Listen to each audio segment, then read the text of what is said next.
गोधरा कांड का काला सच और पूरी कहानी, आइए देखते हैं ये खास रिपोर्ट।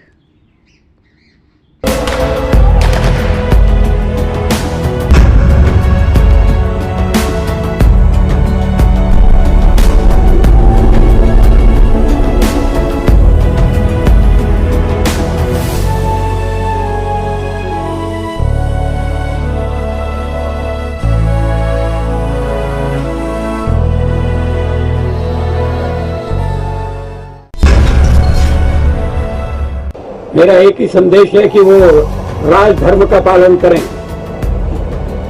राजधर्म। अगर मोदी पर जो इल्जाम लगाए गए हैं और उसमें रत्ती भर भी सच्चाई, अगर 100 इल्जाम है लेकिन एक में भी सच्चाई हो, मैं मानता हूं भारत के उज्जवल भविष्य के लिए, भारत में उज्जवल परंपराओं के लिए चौराहे पर खड़े रख करके मोदी को फांसी देनी चाहिए। साल 2002 भारत के इतिहास का वो काला दिन जब गोधरा कांड होने के बाद गुजरात में दंगों की आग भड़क उठी थी। जब 59 कार सेवकों के शवों को अहमदाबाद लाया गया और जहां इन मृतकों के पार्थिव शवों को गवर्नमेंट या परिजनों को सौंपने की बजाय विश्व हिंदू परिषद को सौंप दिया जाता है। विश्व हिंदू परिषद के लीडर्स ने इन बॉडीज को खुली गाड़ियों में रखा और बीच शहर से निकालकर वीएचपी के कार्यालय पहुंचाया। उस वक्त न्यूज में इसका लाइव टेलीकास्ट भी हो रहा था और काफी नारे भी लग रहे थे, जिससे पूरा अहमदाबाद सदमे में चला गया था। फिर वीएचपी के लीडर्स इन शवों को 16 हॉस्पिटल ले गए। बाकी हिंदू संगठन जैसे आरएसएस और बजरंग दल के लीडर्स भी अपने कार्यकर्ताओं के साथ काफी गुस्से में वहां पहुंचे थे। देखते ही देखते इतनी ज्यादा भीड़ जमा हो गई कि अहमदाबाद पुलिस के कंट्रोल से बात बाहर निकल गई। लोग सड़कों पर उतर आए थे, मारकाट शुरू हो गई थी और साथियों, आप जितना बुरा सोच सकते हो उससे भी 1000 गुना ज्यादा बुरी स्थिति हो गई थी। शहर के सभी मुस्लिम इलाके हाई अलर्ट पर चले जाते हैं क्योंकि हिंदुओं की भीड़ आउट ऑफ कंट्रोल हो चुकी थी। आक्रोश में लोग हिंसा पर उतर आए थे। इस तरफ नरसंहार हो रहा था और उस वक्त गुजरात के मुख्यमंत्री थे आज के पीएम नरेंद्र मोदी, जिन पर कई लांछने लगे कि उनकी राज्य सरकार ने दंगों को रोकने की कोशिश तक नहीं की। और तत्कालीन प्रधानमंत्री अटल बिहारी वाजपेयी भी गुजरात दौरे पर आए और प्रजा प्रजा में भेद नहीं करने का पाठ पढ़ाया। राजा के लिए, शासक के लिए प्रजा प्रजा में भेद नहीं हो सकता, न जन्म के आधार पर, न जाति के आधार पर, न संप्रदाय के आधार पर। तो क्या वाकई में गुजरात सरकार ने राजधर्म का पालन नहीं किया था? और क्यों नरेंद्र मोदी ने आरोप लगाने वालों को चुनौती देते हुए कहा था कि अगर आप मुझ पर लगे इल्जाम सच साबित करते हैं तो मुझे चौराहे पर फांसी दे देना। आज सिलसिलेवार तरीके से बात करेंगे 2002 गुजरात दंगों से जुड़े इस नाजुक मामले पर, लेकिन उसके लिए पहले नए दर्शक जल्दी से चैनल को सब्सक्राइब कर दीजिए। सबसे पहले बात करते हैं उस मुख्य वजह यानी गोधरा कांड की जिसने गुजरात दंगों की शुरुआत की थी। तो 1992 में जिस विवाद ने पूरे देश को हिलाकर रख दिया था, उस बाबरी मस्जिद और राम जन्मभूमि को साल 2002 में 10 साल पूरे हो चुके थे। इस विवाद में पूरे देश के हिंदू मुस्लिम ऑर्गेनाइजेशन किसी न किसी तरह जुड़े हुए थे। ऐसा ही एक हिंदू संगठन है विश्व हिंदू परिषद, जिन्होंने फरवरी 2002 में अयोध्या में 100 दिनों का पूर्णावती महायज्ञ आयोजित किया था। इस यज्ञ में देश भर से लाखों कार सेवक जा रहे थे। कार सेवक शब्द का अर्थ है जो अपनी इच्छा से सेवा करना चाहता हो, और कुछ लोग इनको राम भक्त भी बोलते हैं। खैर, 22 फरवरी को अहमदाबाद से साबरमती एक्सप्रेस में सवार होकर कई कार सेवक अयोध्या पहुंचते हैं। फिर यज्ञ पूरा होते ही 26 फरवरी को सभी कार सेवक साबरमती एक्सप्रेस में बैठकर अहमदाबाद के लिए रवाना होते हैं। इस ट्रेन की कैपेसिटी 1100 की थी, लेकिन ट्रेन में 2000 लोग सवार थे, जिनमें से 1700 कार सेवक थे।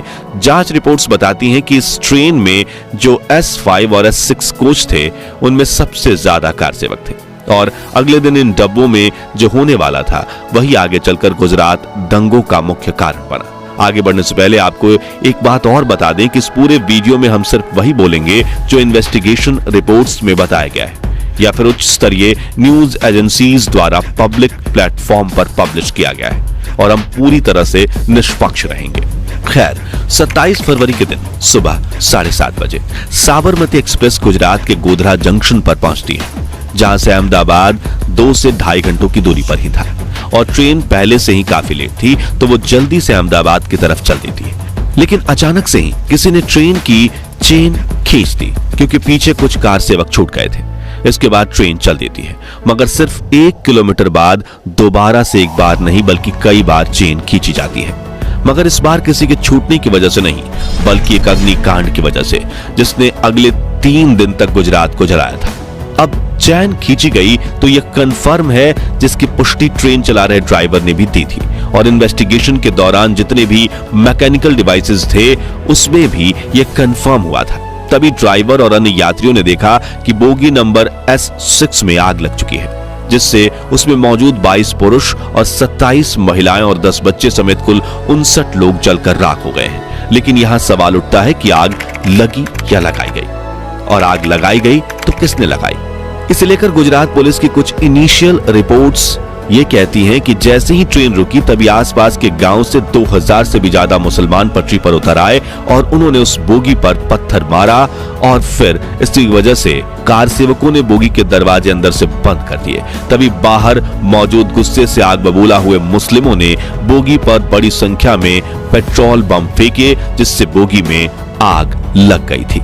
तो सिर्फ S6 बोगी को ही टारगेट क्यों किया गया, जिसे लेकर आउटलुक मैगजीन में छपी एक थियरी ये कहती है कि गोधरा से पहले दाहोद स्टेशन पर एक मुस्लिम चाय वाला कोच S6 में घुसता है और उसे घुसने नहीं दिया जाता है, जिसे लेकर वहां मौजूद कार सेवकों की मुस्लिम दुकानदारों से भी लड़ाई होती है, जो खबर आग की तरफ फैलने लगती है और आगे चलकर गोधरा स्टेशन पर भी ट्रेन में सवार कार सेवकों की मुस्लिम दुकानदारों से झड़प होती है। इसी वजह से आग लगा दी जाती है।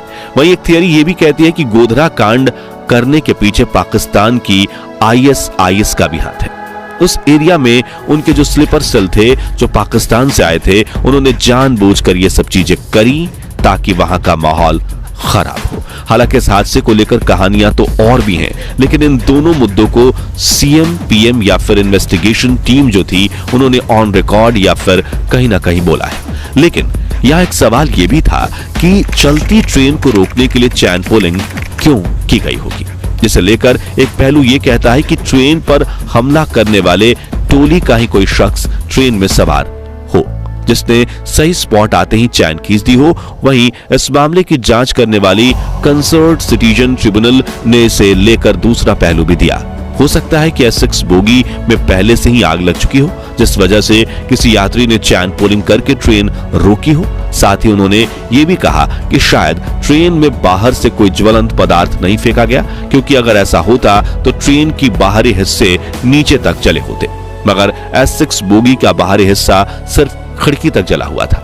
ऐसा इसलिए क्योंकि खिड़की के जरिए अंदर से निकली आग की लपटों से सिर्फ ऊपर का हिस्सा जला होता। लेकिन यह आग क्यों और कैसे लगी, उसका सटीक कारण आज भी एक रहस्य ही बना हुआ है। उस वक्त गुजरात के तत्कालीन मुख्यमंत्री नरेंद्र मोदी थे और उसी दिन शाम को मुख्यमंत्री की एक बैठक हुई, जिसमें जांच से जुड़े निर्णय के साथ यह भी तय किया गया कि इन शवों को अहमदाबाद लाया जाएगा, चाहे मृतकों के पार्थिव शवों को गवर्नमेंट या परिजनों को सौंपने के बजाय विश्व हिंदू परिषद को सौंप दिया जाता है, क्योंकि उन्होंने कहा कि ये कार सेवक हमारे हैं। अब शुरुआत में तो जनता को समझ में ही नहीं आ रहा था कि क्या हो रहा है, मगर फिर VHP के लीडर्स ने इन बॉडीज को खुली गाड़ियों में रखा और बीच शहर से निकलकर VHP के कार्यालय में पहुंचाया। उस वक्त न्यूज में इसका लाइव टेलीकास्ट भी हो रहा था और काफी नारे भी लग रहे थे, जिससे पूरे अहमदाबाद में सदमा हो गया था। फिर VHP के लीडर्स इन्हें 16 हॉस्पिटल ले गए, जहां बाकी हिंदू संगठन जैसे RSS और बजरंग दल के लीडर्स भी अपने कार्यकर्ताओं के साथ काफी गुस्से में पहुंचे थे। देखते ही देखते इतनी ज्यादा भीड़ जमा हो गई कि अहमदाबाद पुलिस के कंट्रोल से बाहर निकल गई। लोग सड़कों पर उतर आए थे, मार काट शुरू हो गई थी और साथियों आप जितना बुरा सोच सकते हो उससे भी ज्यादा बुरी स्थिति हो गई। शहर के सभी मुस्लिम इलाके हाई अलर्ट पर चले जाते हैं, क्योंकि हिंदुओं की भीड़ आउट ऑफ कंट्रोल हो गई थी। 28 फरवरी 2002 की सुबह पूरे अहमदाबाद में दंगे शुरू हो गए। नोएडा, बापूनगर, पालड़ी, बेलसपुर, रानीप जैसे इलाकों में दंगे शुरू हो गए। नरोडा में तो 5000 लोगों ने मिलकर 97 लोगों का नरसंहार कर दिया। पुलिस के कंट्रोल रूम हर तरफ से फोन की घंटियों से बज रहे थे, लेकिन इतनी भीड़ के सामने गुजरात पुलिस कमजोर पड़ रही थी। उस वक्त मुख्यमंत्री नरेंद्र मोदी इतने घबरा गए थे कि उन्होंने दूसरे राज्यों की से भी मदद मांगी। गुजरात सरकार ने मध्य प्रदेश की सरकार को, महाराष्ट्र की सरकार को, राजस्थान की सरकार को तुरंत फैक्स चिट्ठी भेजी कि मुझे तत्काल पुलिस की मदद चाहिए, आपका पुलिस फोर्स मेरे यहां भेजिए। तीनों Congress rule state, I am talking about 2002 Farooq साहब। अरे मैं और सारी पुलिस इन्होंने मना कर दिया। मदद के लिए पुलिस को कॉल करने वालों में से एक कॉल गुलबर्ग सोसाइटी में रहने वाले एहसान जाफरी का भी था, जो कि कांग्रेस के सांसद थे। सोसाइटी के आसपास भीड़ इकट्ठा हो रही थी। सोसाइटी में अधिकतर मुस्लिम रहते थे। हालांकि सोसाइटी के बाहर 2 पुलिस वाले भी खड़े थे, लेकिन हथियार के नाम पर उनके पास सिर्फ लाठी थी। दोपहर होते होते दंगाई भीड़ ने सोसाइटी पर हमला कर दिया। अंधाधुंध पत्थर और पेट्रोल बम फेंककर इन बेकसूर लोगों के घरों में आग लगाना शुरू किया गया। इन्होंने सबसे पहले एहसान जाफरी को मौत के घाट उतारा, फिर 33 लोगों को जिंदा जला दिया गया और कईयों को सांसद एहसान जाफरी के घर बंदी बनाकर उनसे बदसलूकी की गई। करीब 6 घंटे तक इन बेकसूर लोगों को तड़पाया गया और इस नरसंहार में सोसाइटी के कुल 69 लोगों की जान गई। दोपहर के 4 बजे कुछ पुलिस अधिकारी स्टेट रिजर्व फोर्स यानी SRP की एक टुकड़ी को लेकर सोसाइटी में पहुंचे, लेकिन तब तक पूरी सोसाइटी जलकर राख हो चुकी थी। कुछ लोग डर के मारे छत पर छिपे बैठे थे, जिनमें एहसान जाफरी की बीबी जाकिया जाफरी भी थी। 3 मार्च तक गुजरात दंगों की आग में झुलसता रहा।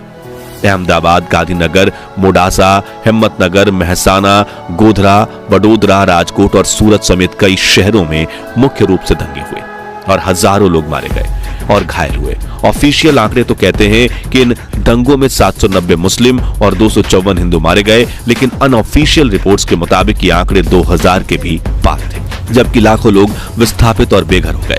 इस घटना के बाद मोदी सरकार ने तुरंत उच्च न्यायालय के न्यायाधीश जी शाह के नेतृत्व में एक जांच आयोग बनाया, लेकिन विवाद हुआ कि शाह मोदी सरकार के करीबी आदमी हैं और वो जांच को प्रभावित कर सकते हैं। इसलिए सुप्रीम कोर्ट के जज GT नारावती को भी इस आयोग में शामिल किया गया, जिसे शाह नानावती कमीशन के नाम से जाना जाता है।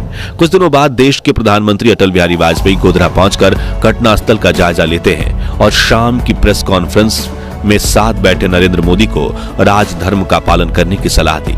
फिर अटल जी के सिखाए राजधर्म पर चलकर मोदी सरकार ने गुजरात में हालातों को संभाला और 2003 में हुए गुजरात विधानसभा चुनाव में वो बहुमत से जीतकर फिर मुख्यमंत्री की कुर्सी पर बैठ गए। दूसरी तरफ नानावती कमीशन ने 45,000 शपथ पत्र और 1000 गवाहों के स्टेटमेंट्स के साथ 1500 पन्नों की अपनी फाइल रिपोर्ट कोर्ट में सबमिट की, जिसमें नरेंद्र मोदी और गुजरात गवर्नमेंट को क्लीन चिट दे दी गई। साथ ही उन्होंने देश और दुनिया में फैलाए गए हर तरह के प्रोपेगेंडा को खारिज कर दिया। वहीं राज्य सरकार ने दंगों की जांच के लिए SIT गठन की और SIT कोर्ट ने 1 मार्च 2011 को गोधरा ट्रेन अग्निकांड मामले में 30 लोगों को दोषी पाया था, जिनमें से 11 को फांसी की सजा और 20 को उम्र कैद की सजा सुनाई गई। और SIT कोर्ट ने यह भी साफ साफ शब्दों में कहे कि गुजरात दंगों में मुख्यमंत्री नरेंद्र मोदी का कोई हाथ नहीं था। 2019 में नानावती कमीशन ने भी 2500 पेज की अपनी फाइल रिपोर्ट पेश की, जिसमें उन्होंने नरेंद्र मोदी को क्लीन चिट दे दी। वहीं दूसरी तरफ एहसान जाफरी की बीबी जाकिया जाफरी ने SIT रिपोर्ट के खिलाफ सुप्रीम कोर्ट में याचिका दाखिल की, लेकिन सुप्रीम कोर्ट ने कहा कि वो रिपोर्ट बिल्कुल निष्पक्ष है और जाकिया जाफरी की याचिका खारिज कर दी गई और सुप्रीम कोर्ट से भी उन्हें क्लीन चिट मिल गई। मगर फिर भी 27 फरवरी 2002 का वो दिन नरेंद्र मोदी के राजनीतिक करियर का सबसे काला दिन था और कुछ समुदाय आज भी PM मोदी के प्रति नेगेटिव दृष्टिकोण रखते हैं। हालांकि दंगों के बाद नरेंद्र मोदी के राजनीतिक करियर पर कई तरह के लांछन लगाए गए, मगर वो कई सालों तक चुप रहे। फिर 2014 में उन्होंने चुप्पी तोड़ते हुए ये कहा, एक छोटी टोली है, इनको लगता है कि हमने इतनी मेहनत की, मोदी पर इतना हमने तूफान चलाया, ये हारता क्यों नहीं है, ये मरता क्यों नहीं है, ये खत्म क्यों होता नहीं है, ये उनकी जिद है। आगे उन्होंने कहा, पूरी तरह जांच पड़ताल होनी चाहिए और दूर दूर दूर दूर दूर छोटी सी भी गुनाह जब गलती ध्यान में आती है चौराहे पर फांसी देनी चाहिए, मोदी को कतई माफ नहीं करना चाहिए। यानी दंगों की आड़ में न जाने कितनी बार उनके पैर खींचने, नीचे गिराने की कोशिश की गई, मगर फिर भी नरेंद्र मोदी की सच्चाई ने उनके पैर डगमगाने नहीं दिए और आज देश के हिंदू से लेकर मुस्लिम तक सभी धर्मों के करोड़ों लोग उनका सम्मान करते हैं। वहीं हाल ही में वाइब्रेंट गुजरात 2023 के दौरान भी उन्होंने इस नाजुक मुद्दे पर बात की थी। मैंने संकल्प लिया कि चाहे परिस्थितियां जैसी भी हो, गुजरात को इससे बाहर निकाल के ही रहूंगा। खैर साथियों, हमने गुजरात दंगों पर निष्पक्ष वीडियो बनाने की कोशिश की है, लेकिन फिर भी आपके मन में कोई सवाल हो तो कमेंट्स में जरूर बताइएगा और अगर अच्छा लगा हो तो इसे लाइक और शेयर जरूर कीजिए और भारत के इतिहास से जुड़े ऐसे ही सच्चे वीडियोस देखते रहने के लिए हमारे चैनल को सब्सक्राइब करके पास वाली घंटी जरूर बजा दीजिए। धन्यवाद।